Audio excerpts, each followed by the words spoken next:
There we go. There we go. All right. Is that better? Yeah, that's perfect. There we All right. go. Awesome. What's up, man? Good morning, man. Good morning, brother. Hey, I was saying I'm excited to have you on. I've been wanting to get you on here for a long time. We've finally Thanks, got man. to connect. I always start with a couple fun questions so people can get to know you a little bit. I'll give you an introduction, and then we'll go from there. So, Awesome. um, Awesome. favorite meal under $5? Damn, pizza, bro. Pizza, Pizza. slice, bro. Hell yeah, slice. Uh, favorite, favorite show or cartoon growing up? Damn, Tom and Jerry, man. I was a big Tom and Jerry fan. Sometimes I still throw on some Tom and Jerry, man. Yo, how many times have you watched a rerun that you've seen probably 50 times and it's just as funny? Unlimited amount, man. Sometimes I watch the same shit over and over. That's funny. And lastly, does pineapple belong on pizza? Yeah, man. I love pineapple pizza, man. Hawaiian, man. All day, man. That's my favorite. I don't get it when people are like, "Oh, that's nasty." You gotta try it. If you haven't Yeah, tried it, you can't judge it. You know? exactly. Yo, that's my jam. Is Hell yeah, bro. Hawaiian. It's awesome. So All she's right, like, bro. no. Yeah, Micah, come on.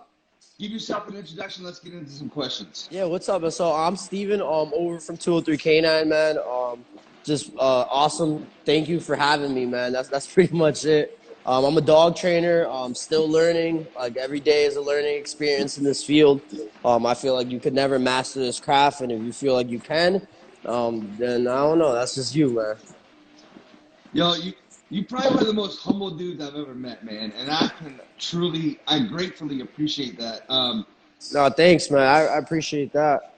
I kind of just do my own thing, man. I don't really worry about others, man. I just kind of, as long as me and my team are good, like fuck everything else, you know? And we're gonna get into that because I know you definitely stay in your lane, and I want to talk to you about that in a little bit. But you haven't seen these questions, right? Nah, I haven't. We're flying by the seat of our pants, all right? So let's go. All right, let's do it. Let's do it. So tell me, where did 203 K9 come from? Yeah, all right. So, man, it was funny. So I went out to a training school, like to learn more dog training. I was already doing dog stuff before I went out to National Canine. Okay. And at the time, like everybody's Instagram was like 203 this. Like if you're from this area, you know what I mean? It was like 203 this, 203 that, 203 cars, 203 this. And I was like, yo, you know what? 203 Canine is catchy.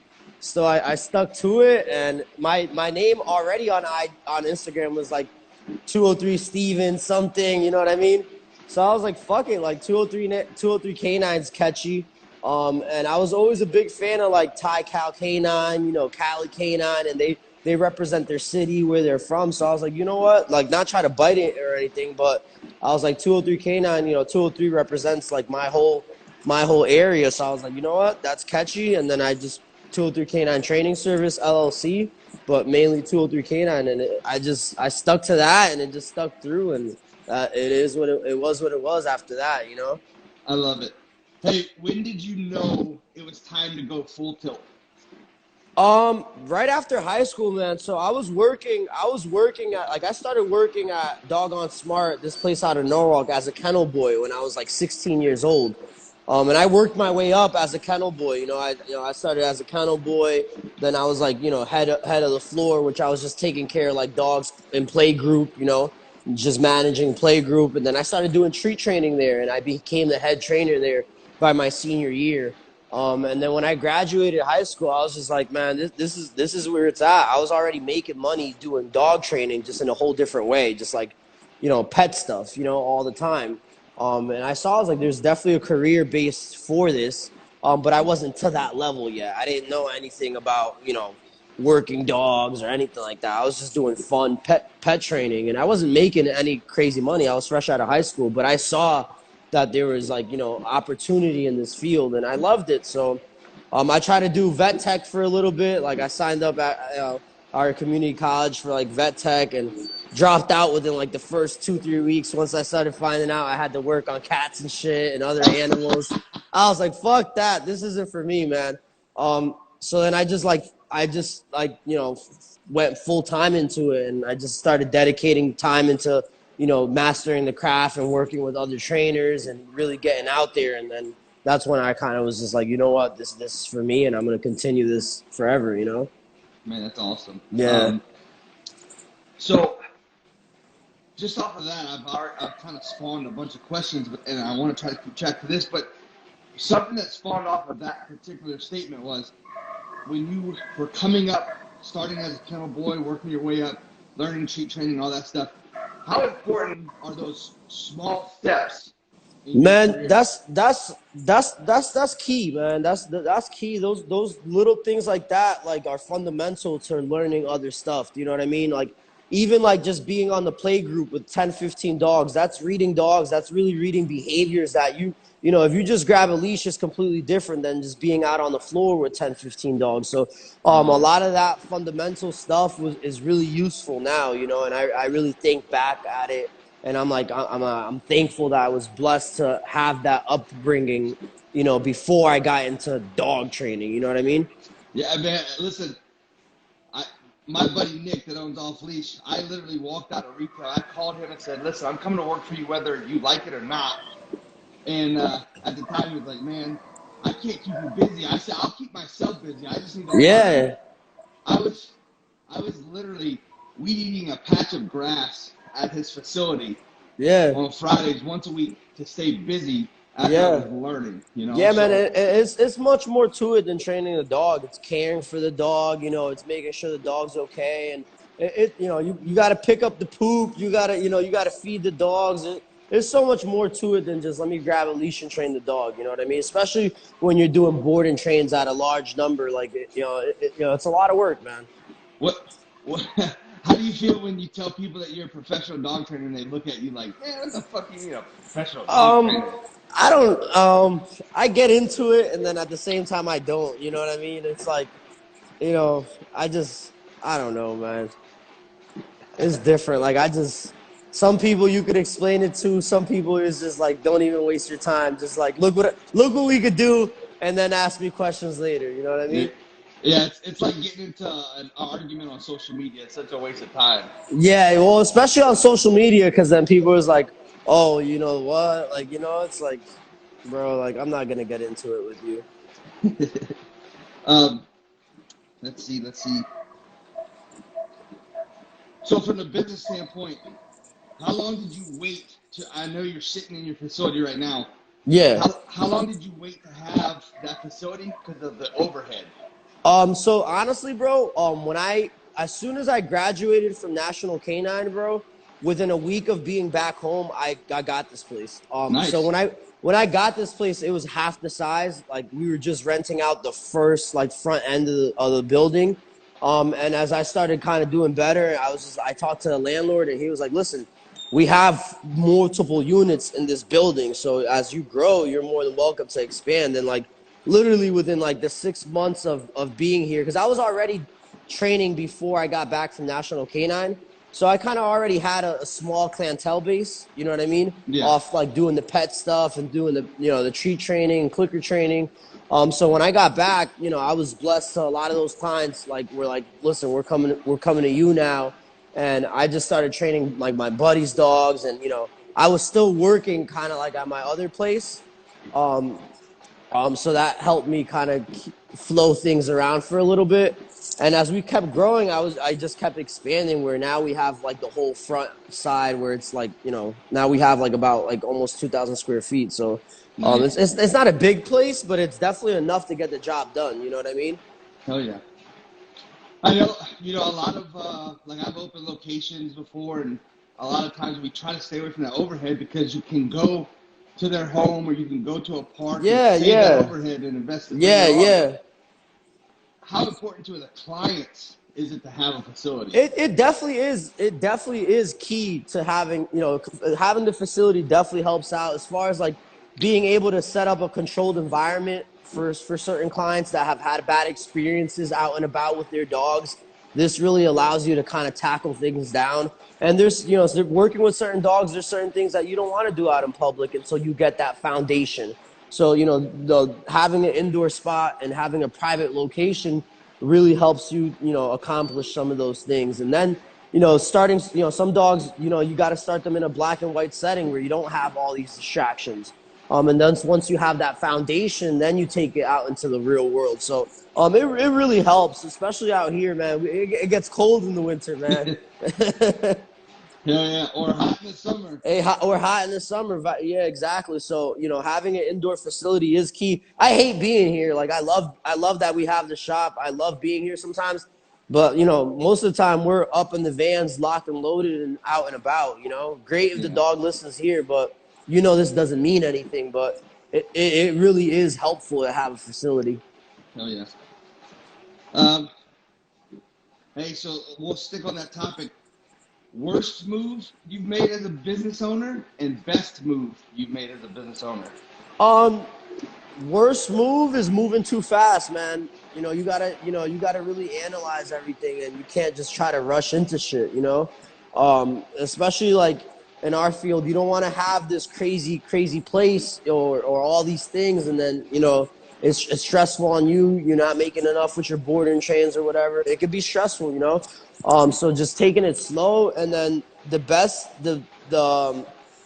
decision is just investing into yourself and instead and dedicated into like your field, and like I said, like, once I found like this was the name, sticking to that, not trying to switch it around, and just really representing, ourselves, as a team, and making sure the 203 Canine name is respected. You're gonna have clients that are gonna love the program. You're gonna have clients that are gonna be iffy about it or whatever, or might not have the best results because they didn't put in the work. But always making sure that you meet them halfway regardless of the situation. You know what I mean? You want to make them feel comfortable, and if you got to do a couple follow-up lessons, you got to do them. You got to make sure at the end of the day your client's happy, and that's why we offer our group class as well. If you're not coming to group and you're not putting in the effort, then that's more on you, man. Man, that is so important. I'm glad you talked about that, because those clients are our walking billboards. Yeah, for sure. And that's advertisement right there. Exactly. And I get so many phone calls from like, hey, I saw, like, I ran into a dog that you trained at the park, and it was amazing. And it's like, once you get that call, they're sold. They're not asking how much. They're not asking, you know what I mean? Like, that's right. If they see it and they like it, they're like, all right, sign me up. You know what I mean? So we're very on it as far as making sure that when a dog leaves here, their client knows what they're doing. So when they're out and about, they're representing, 203 Canine, or, hey, my trainer Steve, here's his number, Yeah, and so that's also important too, because when we're out working dogs, people expect that because we're the trainers. But when they see it with mom, client dad, do it. whoever, yeah, like, wow. Yeah, for sure. And it's one thing us working the dog and then the client working the dog, That's right. Yeah, I can't tell if that's Jessie or Amanda. I think it's Amanda, but she says the results are the best marketing technique. For sure, man. Like, when we have our group class, I have a big group class. We walk around like downtown Stanford, all this area, man. It's crazy. Like, we'll have people stop, get out of their cars, take pictures. Like, who do I talk to sign up? And it's like, 203k9.com. Like, we're in the middle of group class. I'm sorry, lady. I don't want to be rude, but we got a huge group class going. You know what I mean? And that's key to it, man. I advertise on social media, and that's it. Like, I don't pay for ads. We don't do none of that shit, man. Like, it's word of mouth, and we've been doing this in Stanford for about 6 years already. So people know what it is around here, And I have a lot of clients that come in from New York and other places as well. But like in our hometown, if you need your dog trained, you come here, Yeah, you mentioned it, but I want to really get into detail about the trainer managing the expectations of the clients. So, yeah. What kind of, are you guys giving them homework or? So we do some homework, and then while your dog's here for a board and train, we require you to come in at least once or twice a week throughout the dog's stay, to make sure that when the dog goes home, we're both on the same page. And if you can't come in for certain reasons, then we make sure we FaceTime, or, make sure that, you're updated or sent like training videos, not just like clips of the dog working, like me explaining to you, hey, this is what you're going to do, or FaceTime. But for the most part, we make sure that it's like if you can't come in, I don't even want to work. I don't even want to train your dog, to be honest. And I've had a couple guys that send their dogs out, like a couple football players or whatever, and I'm like, listen, you got to come spend the weekend here or something. Don't think that you could just send your dog and that's it. Like I'm an asshole about it. Or I'll be like, listen, you got to fly me out and I'll deliver your dog, but I'm going to spend some time out there with you making sure that you learn this. Hell yeah. I mean, managing those expectations, I think, is extremely key. Yeah, and they got to participate. If they're not willing to participate, then, what's the point of training the dog? At the end of the day, the dog's going to go home with you. So you got to put in the work, and these dogs aren't robots. Like I tell clients, like, it's not like I could just take your dog and put a chip in its brain and it's going to be fine. Like, you have to practice, and practice makes perfect. Yeah, and it's not fair to the dog if you're not putting in the time either. No, for sure. And you're asking the dog for X, Y, and Z, but, you're not putting in the practice, you're not putting in the work, you're not going to get the results that you want. Joe said, Steve is the best with keeping up with clients, FaceTime training, even drive an hour and a half to train at my house with my dog. That's because I like you, Joe. Hey, so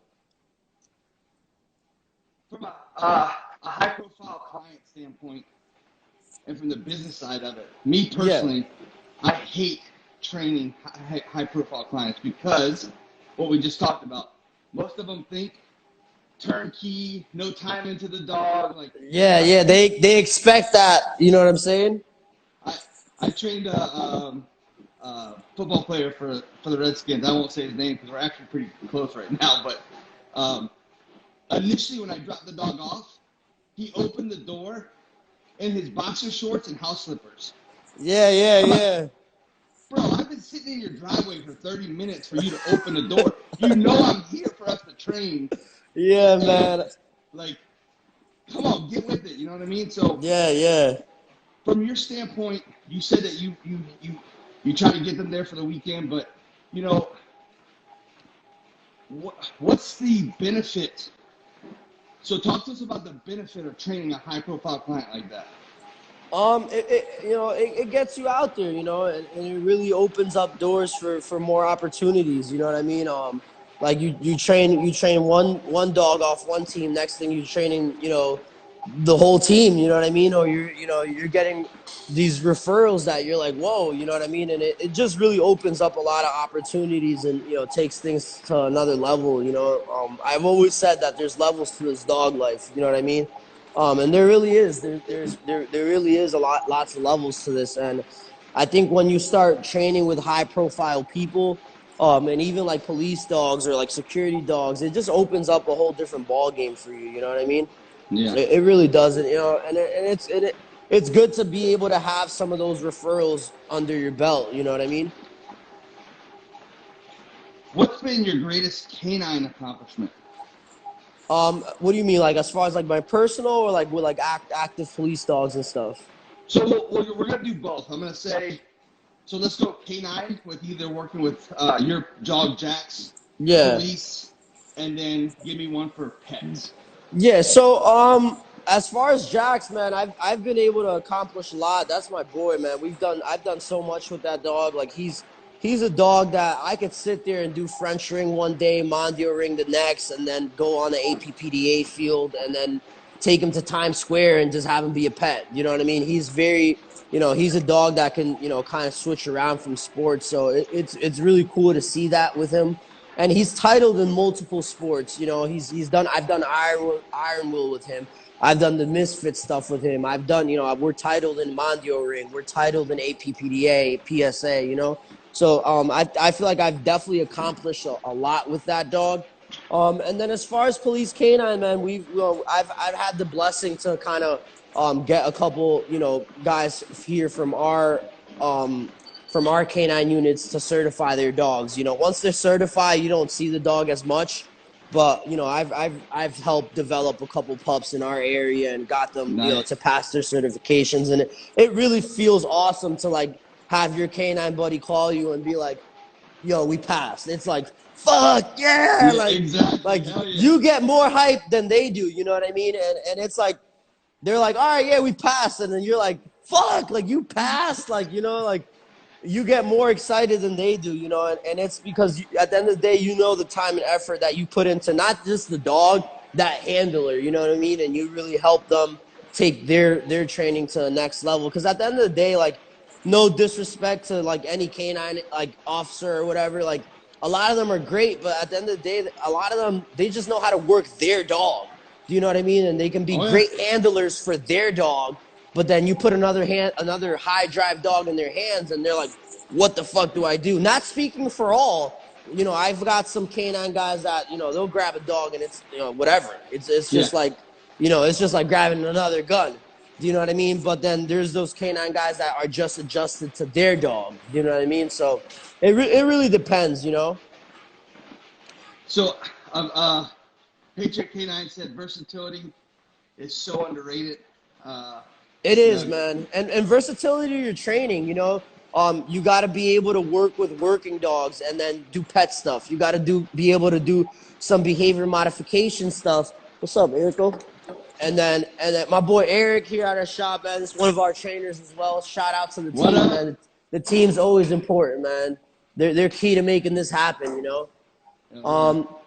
So like Amanda said, being able to like do pet stuff, do regular, like, you know, treat training, and then, you know, working the e-collar, and, you know, or working with working dogs, and then doing pet stuff. If you really want to like be a dog trainer, you can't just have one set method. You got to be able to adapt to the dog and figure out what training method works best for this dog. Not every you know, not one method is going to work for every single dog. You know what I mean? So being Absolutely. able to have different training styles is definitely key, you know? Hey, here's a good question for you. What do you think is harder, starting in the pet world and going working dog world, or starting just working dog world and trying to come into the pet world? I think that's harder, man. I think it's harder to be in the working dog field and then do pet training, because it's totally different. You know, I think starting with pet stuff is a great foundation to then moving on to the big stuff. You know what I mean? I think it's actually harder for a lot of people that are just into working dogs to then be able to do some pet stuff. You know, and especially being able to do pet stuff with clients. You know what I mean? You can't, you know, do all this working dog stuff and then have the same vocabulary when you're working with your, your With your fur daddy kittens. moms. You know what I mean? Yeah. You can't do that. You know what I mean? That's You'll funny. scare people off, man. You really will. Let's see. So just to clarify, she was talking about Jackson, you experiencing a variety of sports too. Your ability to adapt and to jump around. So you know, that's just a that's a compliment to Thank you, man. yours and his relationship. I've seen it. I just posted a picture the other day of the call off during, Yeah, that was regionals. actually really dope, man. That was really dope. That was That was dope. Like, one of honestly, my that was favorite one of those experiences. scenarios that like it makes your heart drop for a second. You're like, oh fuck, like because I was right there, so he kind of hit me too, and I was like, oh shit, like okay, he stopped. I know, and I looked at you like I wanted to high five you, but we were, in the middle of trial. Like, nope, can't do that. But man, Yeah, that was yeah. fucking cool. Yeah, I think me and you both looked at the dog, and then we both looked at each other, and we were like, "Oh shit!" Like dope. And obviously, like, he never saw that. That was a surprise scenario. Yeah. I mean, we do shit like that here. You know what I mean? I'm not like when we train, we just do kind of bonsai shit. We just Yep. fucking have fun with it. So I think Yep. a lot of that helps. You know what I mean? And Jovan's our regular decoy, so you know Jovan, we're always doing some fucking crazy shit. He's always really pushing us to the other level. We do shit that it's like, why are you even doing this? You know, you know what Yeah. I mean? But that really helps on the field, you know? Well, I think that unorthodox, if you will, that unorthodox style of training is what makes him so versatile. Because I've seen you Yeah, guys do vehicle entries. I've seen you at a picnic table and you just lay down and jacks flies over your head and yeah. We really do. So like, I guess it's a little bit of a mixture of like protection, my protection dog and my sport dog, and at the same time, a lot of police canine stuff on him. So it really makes him like a dog that can really adapt to whatever we're doing, and he's safe. So, and I have no problem with him like doing suit work and like sleeve work and then hitting a hidden sleeve or doing muzzle work. Like, he really has no problem adapting to whatever I throw at him, And I think that's just the way we train. Like, we're very, like, I kind of just have fun with them. I'm not really out there trying to impress nobody. I'm just having fun with my dog, man. And the very first Misfit Mayhem that I worked is the first time I saw you guys. And you could tell that, like, you weren't stressed. You were just as cool as a cucumber. And yeah, we're just chilling, man. We're just hanging out, pass or fail. Like, it was an experience for me and my dog, Yeah, that's so cool, man. I mean, no one likes to fail. We've never really failed in an event like that. You know what I mean? Like, so we've always done good. But I mean, I don't like to lose or fail. But I don't go into it with that mindset. Like, I'm just there to have fun with my dog. Nice. Man, this is probably a tough question, but you think, honestly, you'll ever be able to replace him?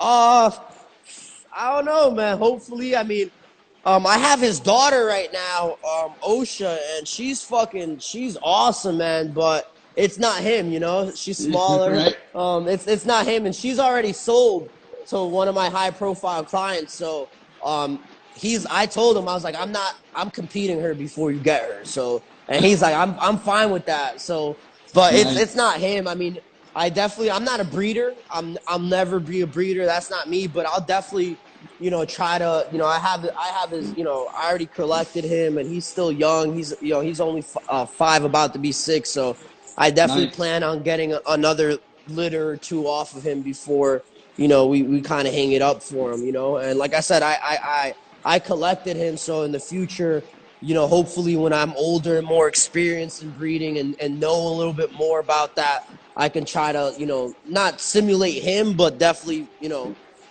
kind of get something where off of him, Yeah, get as close as possible. Yeah, get as close as possible. And at the end of the day, it's the time and work you put into it, man. Like, I sold a dog, De Niro, that was pretty much darn there, I sold him to a high-profile client as well. And he was pretty, versatile as far as like being able to like have fun with him and then do some hardcore shit with him.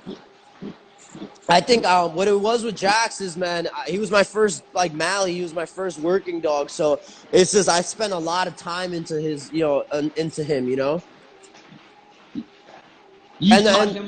ahead. I taught him a lot, and then he was also working. Oh, I think Steven decoying for him. Francois Masserat. These guys are like, national level, like world level decoys for Mondio Ring. Jimmy Van Hoff did a lot of work with him. Mickey did a lot of work with him as far as decoying. So there's a lot of like off the grid stuff that, a lot of like high talented decoys got to develop his bite work training. So I think that was key to it as well. Matt did a lot of work with him. As far as decoying, and then when I went out to French Ring and like Mondio Ring and Marvel Canine, Fran worked him, and Jimmy Van Hoff worked him, and then this guy Joaquim. I don't know if you know Joaquim. He's Joaquim. I spent months training with them, so that really kind of put all the pieces together, and they taught me how to decoy. And I don't really speak about all that stuff. There's a lot of stuff that like I did on my own, educating myself as a decoy. They wanted me to certify as a decoy, and I should have, and I'm still gonna at one point, because they taught me a lot of stuff, and they were kind of mad at me that I didn't certify. I'm cool with them. Like I have a great relationship with all of them. They bust my chops about it all the time. Like, you fucking half-assed it. You didn't certify, They're always on my ass about it. But, being able to learn off those guys really, and a lot of people don't know these guys. You know what I mean? So, being able to work with them like one-on-one for months on end when I was educating myself really, helped bring things to me to the other level. You know what I mean? These guys are like, their skill level is amazing, man. Just, seeing these guys work from being able to decoy a dog and them seeing them grab a leash and like be a handler, it really opens up your eyes to a whole nother level of shit. And like I got to spend some time with Mickey, and Mickey, he was a great teacher, and and then also I spent some time with Lindsay, and seeing her style of training, really help bring things to me and really click things together. Nice. Man, you've taught him a lot, but how much more has he taught you? Oh man, so much, man, so much. He's my teacher, and still there's even though he's older now, there's still sometimes that like we work and it's like, damn, thanks, man. He's really he's really taught me a lot. It's amazing. Like it's hard to really explain it, like how much he's taught me. Oh yeah. What's one thing that you've learned that you would do differently with the next dog behind him? Not rushing it, not rushing it. I think sometimes, just like, trying to do too much at once with the dog, and, not that it messed him up, but if there's one thing I could do differently is just taking my time with it a little bit more, and not just trying to rush through everything, and that's pretty much it. I mean, no regrets with the dog at all. I think every dog's different. All dogs can adapt to different things, but don't rush your dog, man. Let your dog develop. Nice.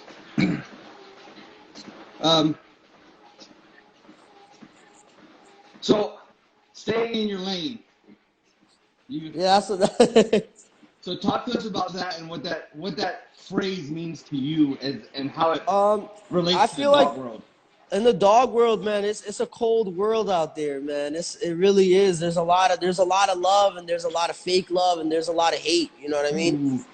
So I think you gotta just do your own thing and not really focus on other people trying to impress anybody. Just do your thing, man. Just as long as you're doing what you need to do, you shouldn't really be worried about what other people are doing. And I feel like a lot of people just will kind of be out there like posting shit, trying to impress people, or trying to just, I don't know, man. It's a cold world once you're really in it. You know what I mean? Like you'll have people that will be like liking your shit and commenting on it, and then next thing you know, they're bash talking you or whatever. Or you'll have those people that never show love, but they're just trying to copy what you're doing, or you know what I mean? I don't know, man. You just got to do your own thing, Oh yeah, and Amanda, I'm guessing it's Amanda. It's got to be Amanda. Yeah. And people will bait you, like, what do you think about so and so? And all they're trying to do is pull you in to get some. Yeah, they're trying to get you to gossip with them or see what you can say. It's just like, man, I don't really down talk on any trainers, man. I just, every trainer's different, man. There's so many styles of training that you can't, Yeah. And you just, I'm like Osha Platz. I feel like I have a couple of trainers that I'm cool with, and that's it. I'm not really out there trying to make too many dog trainer friends. Like I'm cool with everybody, but like Amanda and Jesse, like I clicked on with them since day one, and I have nothing but love and respect for them. Do you know what I mean? And I'll never, like they're fucking awesome people. Like you, man. Like we met. It was like, hey, what's up? And I'm like, yo, I fuck with Tank. That's it. I'm not going to sit there and talk shit about Tank or his style of training. You know what I mean? It's not like that. It shouldn't be like that, man. Yeah, and I was talking to Ty about it yesterday with, seeing the Misfits put on the barbecue, see how many people were there and, how much love was around. Yeah. And it's different, man. The of. Misfit guys are awesome, man. It's really... I feel like being down there, it's lots of love. It's peace, man. You feel the energy, man, and that's key. And with the whole stay in your lane thing, you just got to do your own thing, man. Focus on what you're doing, and that's it, man. Don't really be out there trying to simulate somebody else's shit. Just do your own thing, man. And let your results speak for themselves. Yeah, exactly. Let the results speak for yourselves, and that's it. Like I don't really care what people have to say. I know what me and my dog have accomplished, and I know what we're capable of. I know what I'm putting out there as far as like my protection dogs to my high-end clients, and then I know what I'm putting out there in the pet world. So I feel happy about it when dogs leave this door. So at the end of the day, I don't give a shit what other people say, you know? I really don't. Yeah, when you log on and check that bank account, the numbers never lie. Yeah, exactly. Exactly. And when the phone rings and you have other people calling you, you know, that doesn't lie, you know? Hell yeah. So yesterday, I asked Ty this question. I'll ask you because I actually, in my dream, I took Jax from you. So I asked Ty. I said, "Give me 3 dogs that you would take." And so mine were either Black Dog or Luca Brasi, one of the 2 big guys. Yeah. Then Hennessy from Justin Brooks. Okay. And I said Jax. So that would be my 3. Now you give me 3. Damn, man, that's hard. That's a really hard fucking question. I'm definitely gonna say, shit, man. This is hard, man. This is a really hard question. Fuck, man. Oh, fuck. You got me thinking right now, man. You really got me thinking. I'm gonna say if I could put 3 dogs together and kind of make them into one. When I was training with Jimmy Van Hoff, he had one of his handlers had a Mali called Papo or something like that. Man, this is one of the strongest Mals I've ever seen or worked. Like I'm talking about, he bit like if you were working Black Doug, or he bit like if you were working Luca Brasi type of dog. You know what I mean? And that size to him. But then he was super agile and like super fucking crazy. And well, he's an active canine dog, so like in the sport world, the dog's not known. But this is one of the most badass dogs I've ever fucking seen in my life. And I still told Jimmy, I was like, the day you breed this dog, I need one of them. Like I don't care how much he costs, I want one. I gotta say, you know, Matt's dog, Ace, man. Ace is super intelligent. And, you know, the way Matt has trained him, you know, if I could put that type of pit into one of my dogs, that'd be amazing. And, man, I don't even know. Another dog would be like fucking Kickball, man. I really like Kickball. I really like Kickball because he's got that, you know, he's got that working ability, and then he's also very serious and chill. You know what I mean? And I think that really allows him to process things and learn. And like his handler, like they just do it for fun. You know what I mean? And he's not a full-time dog trainer, dog guy, and he goes out there and they look great. You know? Yeah. And I'm not saying like any of those dogs, like Luca Brasi, Black Dog. Like I have Ghost, which is off Black Dog, and I love him. But out of those 3 dogs, like Kickball, just like he's that all-around complete dog. Do you know what I mean? In my eyes, you know. So definitely that, you know, that type of dog with some Mal in it would be awesome. And then not for nothing, Jesse's dog, man. Jesse's dog. Oh fuck, Quatis. I've seen Jesse work him, man, and he's awesome, man. He's an awesome dog, and Jesse's handling with him is great. And you know, I know they're able to go from suit work to sleeve work to IPO, and I want to see Jesse do like some fucking APPDA with him and some fucking other shit with him. But I know that dog would be able to handle it, and so that's another dog I would throw into a picture to make that perfect dog. Nice. Micah says Morocco from Erica. And Akuma, man, yeah, I've seen. So I haven't. Jared, right? What's his name? Jared Wolf.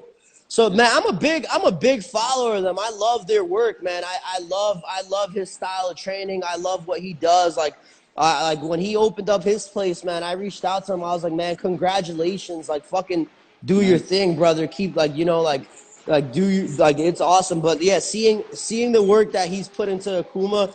Really, really awesome. That's an awesome team right there for sure, man. Hell yeah. And And Micah had to throw in Maker from down in Florida, John. With, I don't think I know them, man. I don't think I know the them. Border Collie that was on America's Top Dog, Maker. Okay. So, yeah, but see, she would take Jax from you too, so you gotta watch out. She wants to work him, by the way, so we gotta get. Yeah, we'll do that. We'll do that, man. I don't, man. If I tell you the numbers I've gotten offered for that dog, I won't sell them, man. I won't sell them. I've gone to my high profile clients' dogs, houses, like to do a drop off or to like deliver a dog, and I've had like them work him in obedience. So it's funny. You know, I'm not gonna say any names or anything, but I went to one of my high end profile clients' dogs, houses, and I had his wife work Jax, and she did protection with him. Like I had Jovan in the suit, and I had him handle her. And mind you, she's never handled a dog like this. You know what I mean? And as soon as we finished working Jax, she went over to her husband's ear, whispered something, and he came over to me and was like, "Listen, I'll give you this much for the dog cash right now." And my eyes were like what? Like what? And I sat there and thought about it. I was like, "Listen, I can't do it." I was like, "I'll build you something. I can't do it." The ride home, bro, I was like, I gotta turn around. I'm about to pop this Yui. I was calling people. Like I was calling some of the people that I look up to, and like I was calling the guys here at the shop, and I'm like, yo, they just offered me this for them, and then they're like, what? I'm like, I'm driving like I'm an idiot. Like what the fuck? But at the end of the day, man, that's my dog. I can't do that, man. That's no number has. He doesn't have a number, man. And the whole time you guys like, you shit in the house one more time, I know where you're going. Yeah. I'm driving looking at him like, you motherfucker. Like, oh, man. And look, it's like out of a movie. His head turns into like the front end of a car, like, you know, you can buy with that money. And man, it's but at the end of the day, man, I have so much love for the dog that and it's not even that. It's knowing that they wouldn't be able to do what he wants to do, and they wouldn't be able to keep up with a dog like that. You know what I mean? At the end of the day, like, a dog like that is not for everybody. Right. You know what I mean? And it's not so much what I'm getting for the dog. It's what's that dog's life after he leaves me. Do you know what I mean? That's really what it is. And at the end of the day, I knew he would have had a great life. I knew he would have got loved, spoiled. I knew he would have been protecting that family, but he wouldn't have been working the way we work. So it wouldn't have been fair to him, you know. If they were like into dog sports and I knew they were going to compete him and be, you know, taking him to training on a weekly basis, then I might have had considered. But at the end of the day, I knew he was just going to be their house dog, and I didn't want that for him, you know. Man, you'll see that with a lot of active street dogs. As soon as they retire, they go downhill quickly because of that. Yeah. So, I don't know if you realize what you just said and did. I'm going to cut this clip and send it to you whenever I edit it. But you said when you were at the client's house, Javon was in the suit. You said you had Jax handle her. Well, she was handling him. He was handling her. He knew what he was doing. Exactly. That's so perfect because you take a dog like that. The dog makes her look good. He put her in a situation where she felt good about it, right? Yeah. Just like we talk about where a dog could bring a handler up or a handler could bring a dog up, right? Yep. And so you're that confident in Jack that, like, he's got it. Go out there, do this. I was like, listen, grab the leash, walk him around, start doing commands, and once you're flowing with him, unclip him, and he knows what to do, you know. He's done this a million times, you know. Oh yeah, that's so freaking awesome. And that's just because, you know, it's so clear to him. The training, it's clear, you know. He understands what he was doing. Tell me the story about where did you get him from? Where did he come from? So man, Jax is interesting, man. So he. Uh-oh. Am I back? Yeah. So we don't really know the full details to Jax, man, and that's the sad part about it. his whole litter was bought from down south and brought up here. The whole litter was bought out, and some guy, Todd, up in Jersey had him, and I went to his house, and I picked him out of the litter, and I actually wanted to get a female that was there because she was off the chain. And then he was like, nah, I'm keeping her. You know, you could only take this one or these two. And then it was out of two, and I picked Jackson, and that was pretty much it. And then as I started working him, and I saw that he had thus much potential, and I brought him out to other people, we were like, we need to find out where this dog comes from. And then when I went out and like kind of started like reaching out to people and whatever, his dad got bit by a snake and died. So there was really no, finding out after that. You know, that's as far as I was able to get back. Wow. They didn't say that, like, they were like the mom, like I don't know what they did with her. And then his dad, supposedly his dad was a badass dog from somewhere from down south somewhere. And I never really got into the full details about it because when I reached out to the guy, they were like, yeah, his dad got bit by a snake a couple months after Jax was born, and he died. So that was it. And that's pretty much it, man. I don't really know any of his background, man. I really don't. So really, which kind of sucks, you know, which kind of sucks. There's no way that he wasn't put together well, though. Like, you know what I mean? It wasn't definitely like he was definitely backyard bred, but they definitely bred him on purpose. You know what I mean? It wasn't like this was an accidental breeding. Like, this was definitely planned out. And then a couple months after I had,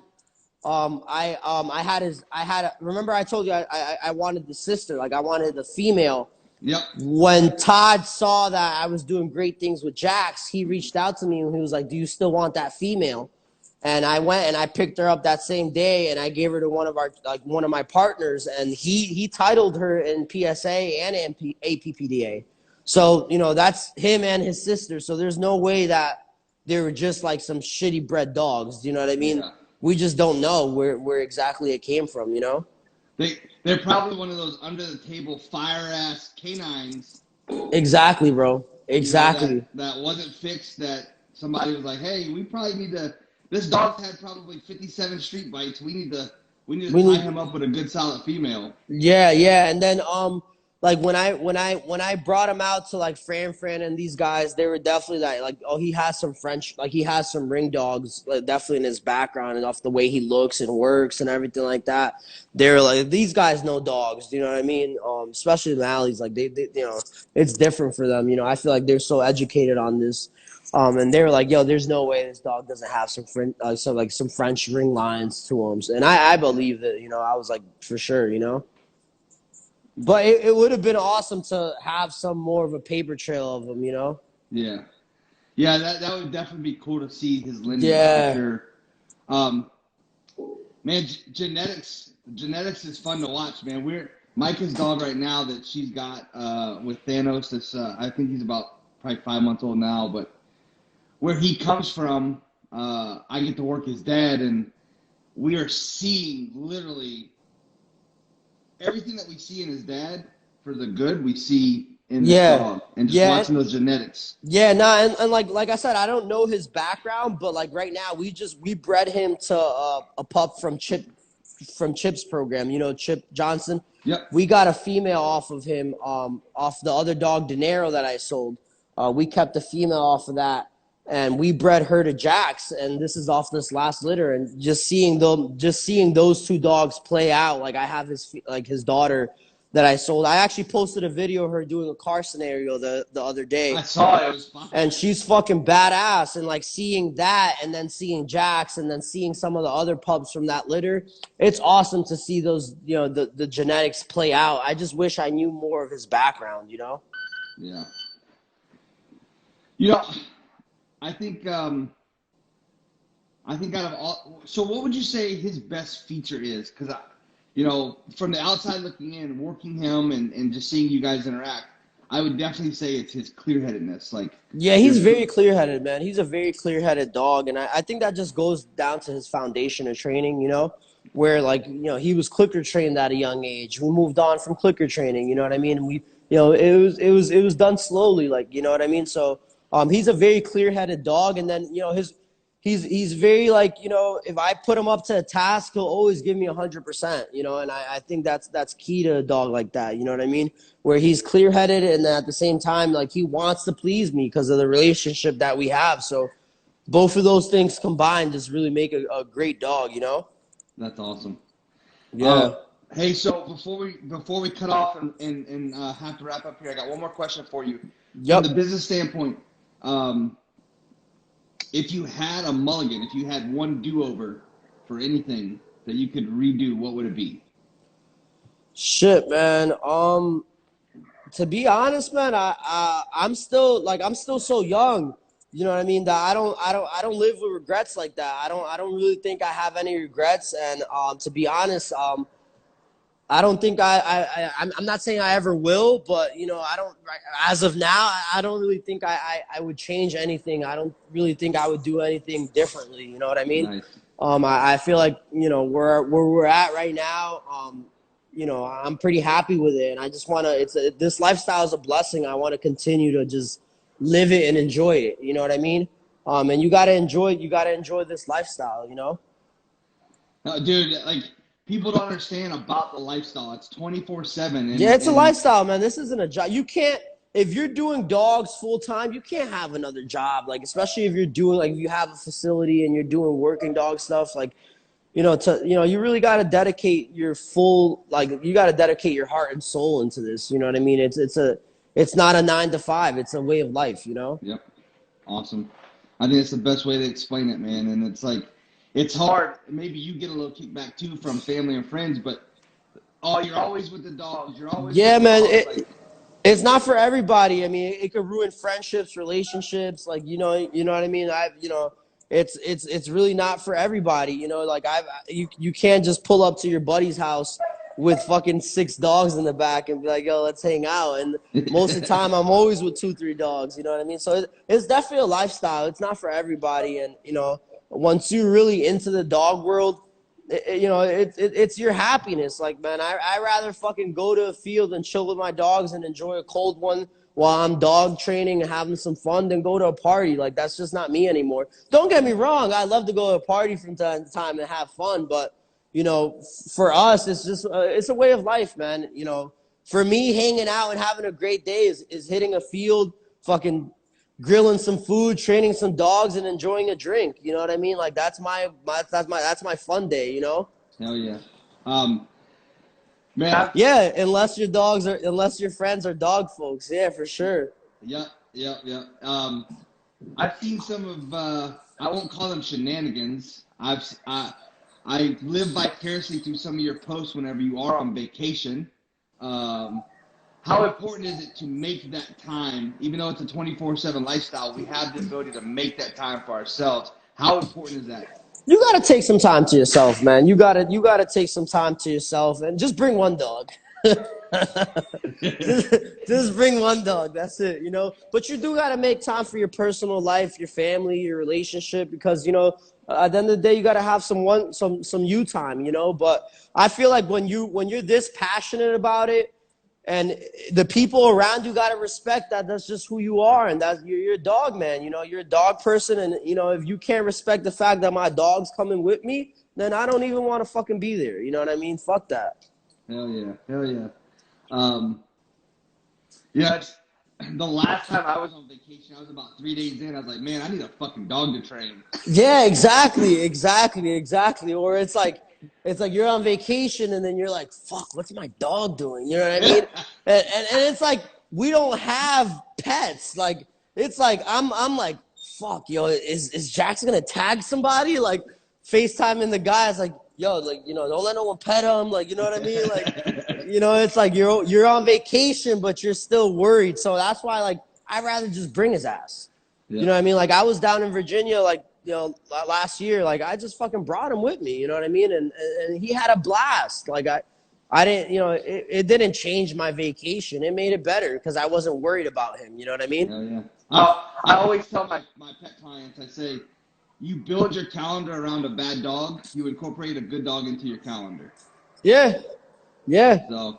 Yeah. And then, too, like, if I have certain boarding trains that I know I can get out and about with, like I'll hit the road and go. Like you know, I'll get an Airbnb somewhere and I'll just hit the road and you know I'll load up and it's a lifestyle, man. It really is, you know. Yeah. Hell yeah. Yeah, Mike said we worked through the holidays, so I said, hey babe, where do you want to go? We'll go anywhere you want. We'll take a vacation. We fucking went to Arizona and worked with Bob for our vacation. Exactly. So, exactly. It's like you said, man. Once this is like full time and it's a way of life, like. You know, like when I went out and spent some time, like I spent out some time with Jesse and Amanda at their place a couple years back ago. And, bro, it was a vacation. It wasn't work. We were fucking chilling, having fun, working dogs the whole time. And it was just, like, amazing. Like, when I went out to Cali to visit my boy Jay, you know, you guys know Jay. Oh, yeah. So, like, I spent a whole week out there with him, and it was supposed to be vacation. All we did was work dogs the whole week, and it was amazing. Like, it was just awesome, you know? Hell yeah. That's awesome. Listen, before we cut off, I want to thank you for your time. I appreciate you coming on. Thank you for having me, man. Thank you for having me. This has been a hell of an interview. I loved it. I can look forward to seeing you again, seeing Jax. And, for sure. We got a link in the near future. Yeah, for sure. Do some training. I'll work your dog, you work mine. You know how it is, man. Just have some fun working dogs, you know? Hell yeah. Where can people follow you? So as far as following us, our Instagram, 203K9, and then our website, 203k9.com. And, you know, on Facebook, I'm not too much on Facebook. Like, I'm on my personal stuff on Facebook. There's too much Facebook drama in the working dog world. So I try to stay away from that shit. Hell yeah. Listen, bro, have a good day. We'll talk to you soon. You too, man. Thanks, man. Thank you for having us. Have a great day, man. Yes, sir. Bye-bye. I'll see you.